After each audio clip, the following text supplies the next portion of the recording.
All right. Hello, guys. My name is Eyad Al Basheer. I'm so happy to be here in Game Connection. This is not my first time in Game Connection, but this is the first time to do that remotely, unfortunately. But I've been visiting Paris for the last couple of years, attending the game and connecting with everyone from the gaming industry around the world. I'm going to do a talk today about the MENA market and the publishing games in the Arabic-speaking market. As I said, I'm working with the Tamatem Games. Tamatem is the leading mobile games publisher for the MENA and Arabic-speaking market. So what we do exactly is we partner with international game developers to localize and publish their games in the MENA. And the reason that we started this company is because of the lack of the Arabic content in the App Store and Google Play. And there's not much content when it comes to games in general in the region. So we thought that we can be the bridge for the international game developers to enter the market and help them penetrate the Arab users and the market as well for the gaming sector. Um, let's start by talking about the MENA region and actually start about talking about Tamatem.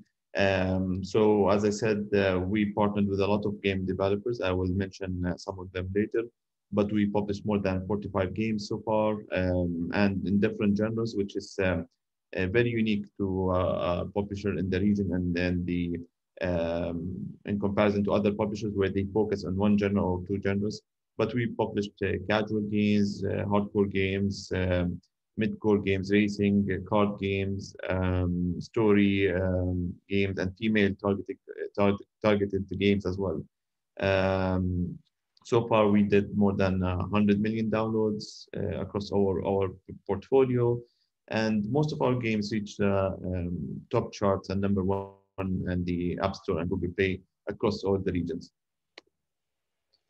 Um, as I said about the Arab market and why it's very important, and also why it's very difficult for developers to enter the market themselves. So less than 1% of the content online is in Arabic, while the Arabic language is fourth spoken language in the entire world. And you have more than 360 million Arabic smartphone users. So the penetration for smartphones is very high.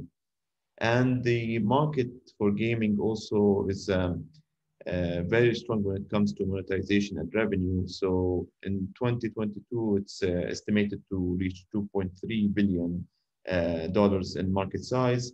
And countries like Saudi Arabia has the highest average revenue per paying user in the entire world, 8 times higher than China. And this is what makes the region is uh, very important. And there's a huge opportunity for international game developers to enter this market. But they need the right support and the right partner to do that. MENA in general is it consists of different regions. So you have the Arabic-speaking market like Saudi, Egypt, Jordan, and UAE, while you have Iran, which is different than the region that we work on because different language, different market, and you don't have App Store or Google Play there. So it's very different region from what we do in the Arab market. And you have Turkey as well. But our focus mainly is on the Arabic market. Um, why the MENA market and why it's very strong in comparison of the other markets? It's very fast growing market, and I've been here working in the industry since 2014, and it's been growing year over year. The market size of the gaming in general, including mobile games, is around $4.4 billion, and smartphones in MENA and in general, including Iran and Turkey, is around 500 million smartphones. I will talk about the Arab user, and there are some characteristics that Arab users are very tend to stick to one or two games on their phones, and they're very addicted to their smartphones as well, and they're very attached to their language. So games that has been localized to the Arabic language or the Arab region is very successful because people can relate to the language, they can relate to the culture. The games that are very well localized will also be celebrating the events happening in the region, like Saudi National Day, Eid, Ramadan, all these kind of events that international game developers that they don't tend to focus on. They are very important for the Arab users, and also they are very important for the games as well to be successful in the region. Um, that's why the users are actually, they love consuming content in their language, just like any other region, and it's easier for them to understand the games and can relate to the games that are made for them actually. Saudi Arabia in specific has the highest average revenue per paying user in the entire world, 8 times higher than China. It can reach to $350 for some of the games, and maybe higher for hardcore and strategy games. Um, More than 75% of the population are active online. Highest penetration for the smartphone as well. Saudi is the second most profitable country after Turkey in MENA, and 25% of the spend they spend more than 1 to 4 hours playing games daily. Especially with what happened with COVID and people staying home and the lockdown, we saw a huge increase in that in the spend and in the activity on the games. And this also stayed or continued after the lockdown eased in some of the countries. So I guess this all will also keep growing and keep happening in the next years. The main users in the region also is they also tend to spend more time on the playing games and doing a lot of and consuming a lot of entertainment content. So they have more than 2 to 7 hours free time daily, and 83% of the gamers in general in the region or in Saudi actually are mobile gamers. They tend to spend a lot of time on their mobiles and to play games on their mobile. 16% of the spend, they spend more than between $50 to $100 per month in games, which is a high average for paying users in comparison to other countries. And they love to socialize online. So a lot of apps and games that you can see in top grossing charts, they all tend to focus on the social aspect and the interaction between users, where you can play against your friends, add your friends as chat with your friends, voice chat.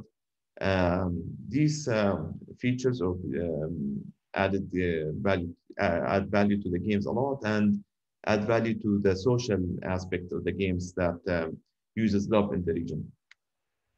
The female users also one of the highest spenders in the entire world, and this is very obvious when we launched a new game called Fashion Queen, and we were surprised because it's our first time to launch a game targeting female, where we saw a huge spend behavior when it comes to gaming female users. 48% of the female are mobile gamers. They spend around 45 minutes per day playing games. 31% of them spending a lot of money on the mobile games in general every month.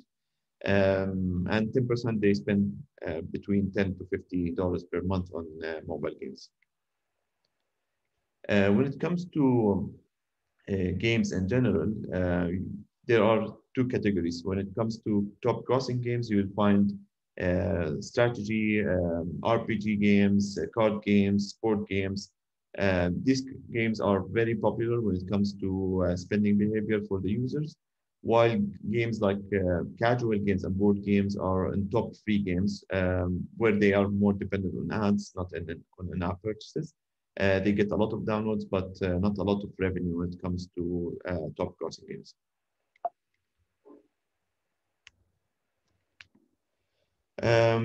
You see here also the comparison between paid versus free-to-play games, and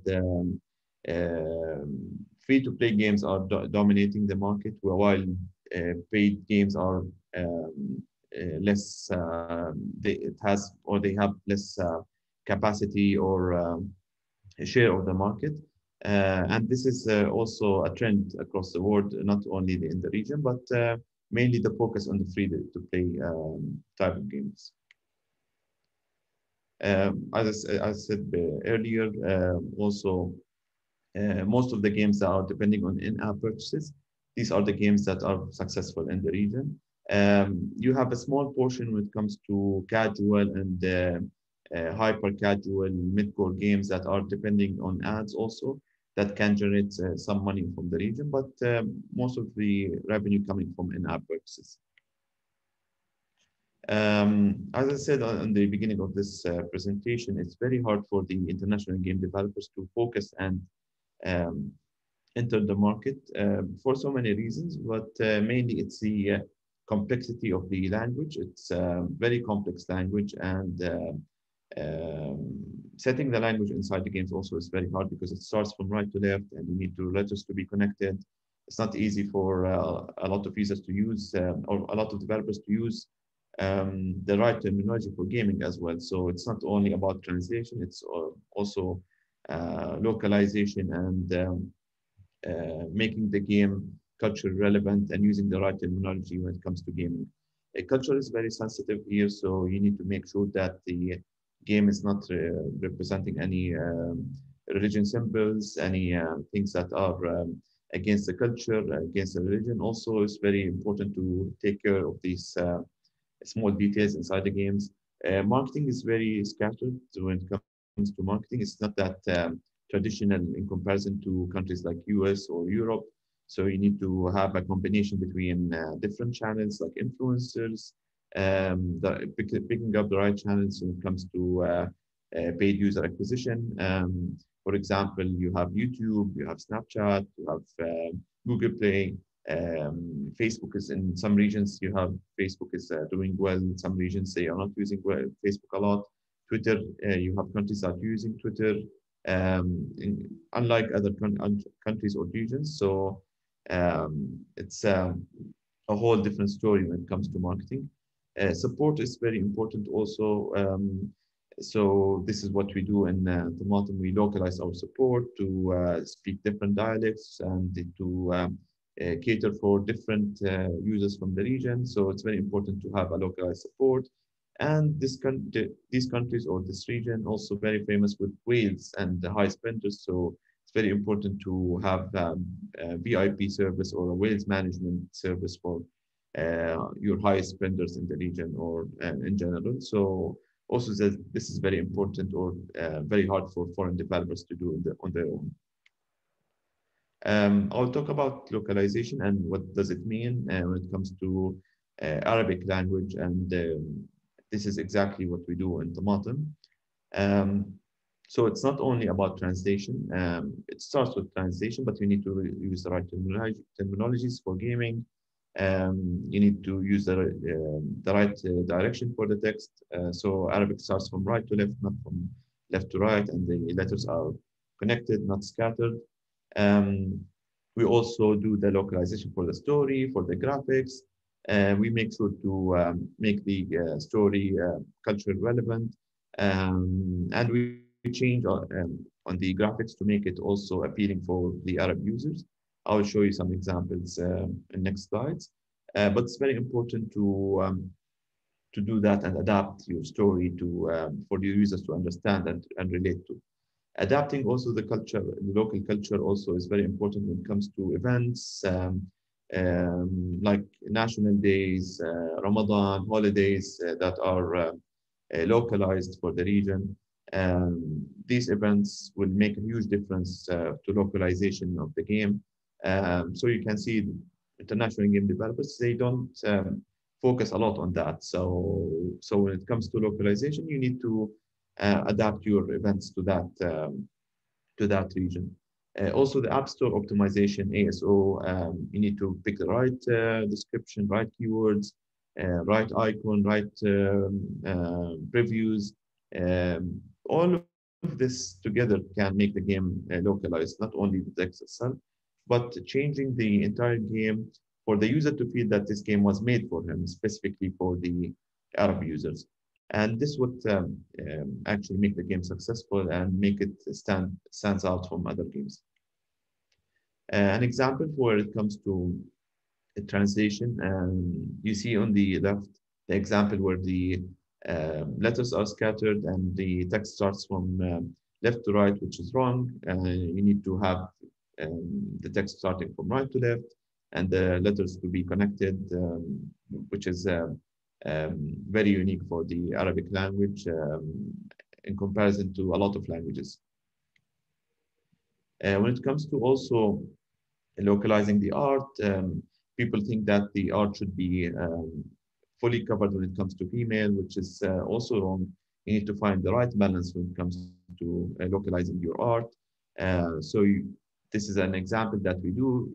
You need to be very moderate, but at the same time, having the right balance where you don't cover a lot, but you need to maintain the story and the characters without changing the core of the game itself, while maintaining the cultural aspect and the localization aspect for the game itself. How we do that, like the process that we're doing in Tamatem, and how this also applies for the games that we partner with international game developers to bring to the region. So we start with localization and we optimize the game translation, art, voiceovers, story to make it culturally relevant to the region. We work on the monetization of the game where we analyze the data of the users, do the tailored promotions, personalized promotions.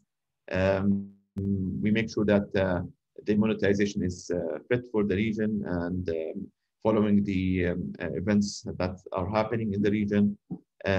So we celebrate all the events happening with tailored promotions for the region. We do the user acquisition, analytics for the data, analyze the data, and try to enhance the metrics of the game. So we work hand in hand with the developer to make sure to make the game successful. And this happens usually from doing the right marketing, targeting the right audience, and analyzing the data and trying to optimize on the metrics of the game while introducing new features, enhancing current features, enhancing the experience for the users. And it all depends on the data. And then you have the community management and support, where we do tailored events for the users, tournaments, VIP support. This is also very important to have this for the top spenders, just like I said. We have 24-hour support where we can answer the inquiries for the users, solve their problems instantly. And this is, in a nutshell, the process that we do to localize and launch the game itself. So the localization is the part that's happening in the beginning, but running the game itself is the part that takes a lot of time, and maintaining the game, providing new updates, work closely with the developer to provide this. I will show you some of the case studies that we worked on. This is a game called Airport City from a Russian studio called Game Inside. We changed the theme of the game. We added some Arabic theme to the game, and in a couple of months, we reached over than 500,000 installs. And this is also a very a successful story when it comes to doing the right marketing, the right community, the right translation, the right localization, the right support for the users. And within 10 days, the game was #1 across all the region and stayed there for a long time. And the users actually loved the game itself.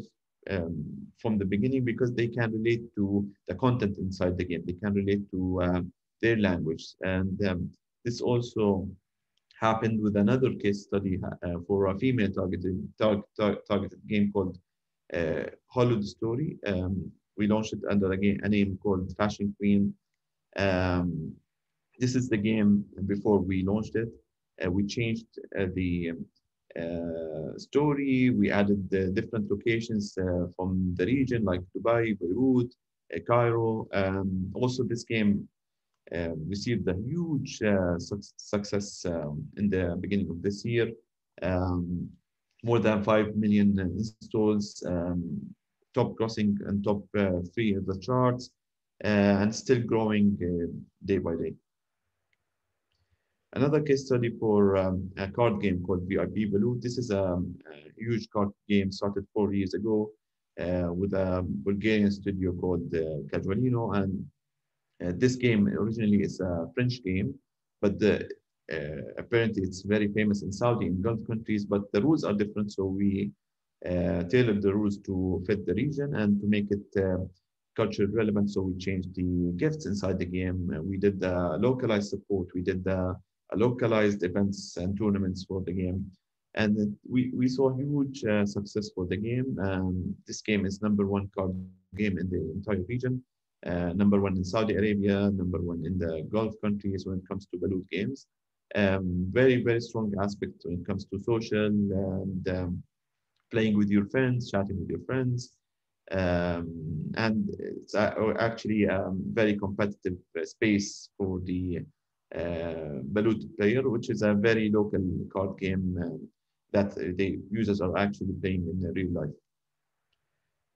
Our main focus, just like I said in the beginning, we launched a lot of games, different genres and different categories, but recently we're focusing on card games, female targeted games, RPG strategy games. We also recently launched a new game called Home Designer. It's a match 3 games. So we try to cover all the genres and we try to test all the genres in the region because this region is underserved when it comes to Arabic content. So that's why we want to fill the gap for different genres. Also, we have upcoming games happening this year and beginning of next year. We have My Story from Nanobet. It's also a storyline or story-based game that targeted female audience. We have a game called Clash of Empire. This is an SLG strategy game. We have 2 games from Tilting Point as well. Launching a game called Food Truck Chef and Linguines, word puzzle game, a match 3, different style, different genres. And I guess this is also very good to see how these games will perform in the region, given that there's not much content when it comes to Arabic. That's it for the presentation that I did. I'm so happy to be here today, just like I said. I'm not sure if there are questions. Let me check. Just sharing. I guess there are not. There are no questions so far. We'll wait a couple of minutes. Maybe someone has any question.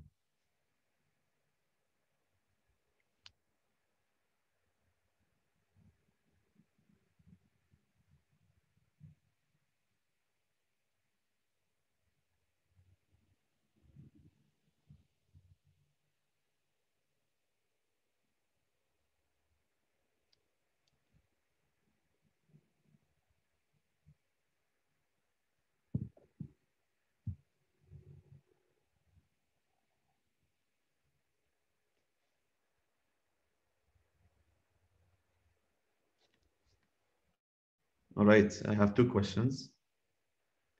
From Michael, about the type of content, is there limitation? Think about PEG, for instance. There are no limitations when it comes to content, but you need to do a market research, study the users in the region, make sure the users are interested in this kind of content or genre. But like just like I said, there are not much content for the Arab users. So you need to make sure that to provide the right content for the users, and still the market can consume a lot of content, which is good. So there are no limitation when it comes to content. I've seen a lot of games that are successful in different genres in the region. So it's not a content or genre specific or content specific. Elena also has a question.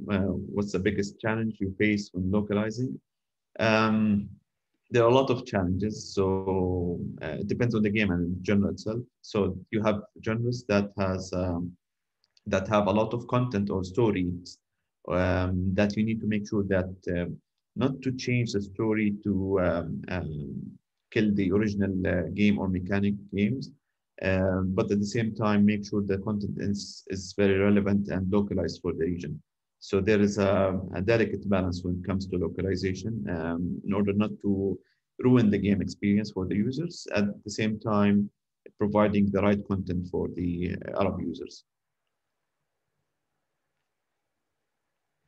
Zaina also has a question. How do you see the role of Tamatem as a game publisher evolving in the next few years? This has happening since maybe 7 years, Tamatem. And every year there is a new challenge, a new optimization happening for the launching new games and publishing new games. So we were focusing in the past years maybe on the some specific genres, and we thought that we need to focus on these genres and not to look at any other type of games. But this year in specific, 2020, we were um, very open on trying different genres, trying different type of games, and it proved to be successful. Um, for example, what happened with Passion Queen and female targeted games.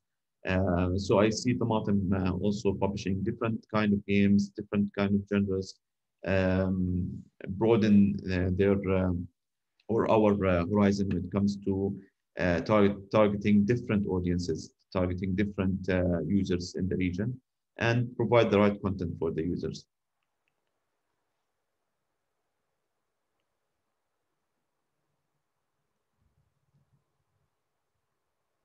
Okay, Stan also has a question. How can I make contact with some of MENA game studios?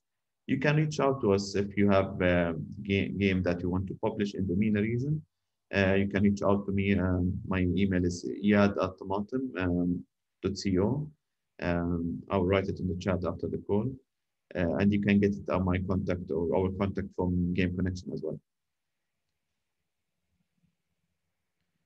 Michael also has another question. You talked about interest for social interaction.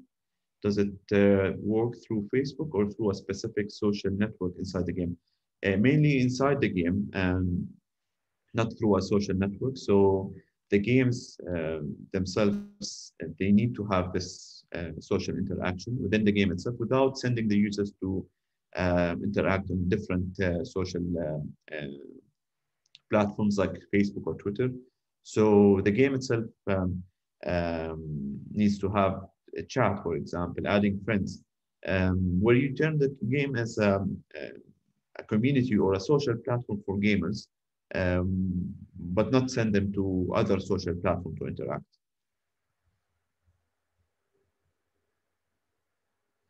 I guess we're done with questions. Thank you so much, guys, for watching. Thank you for everyone who asked questions today. Hope to see you soon and have a good day. Thank you.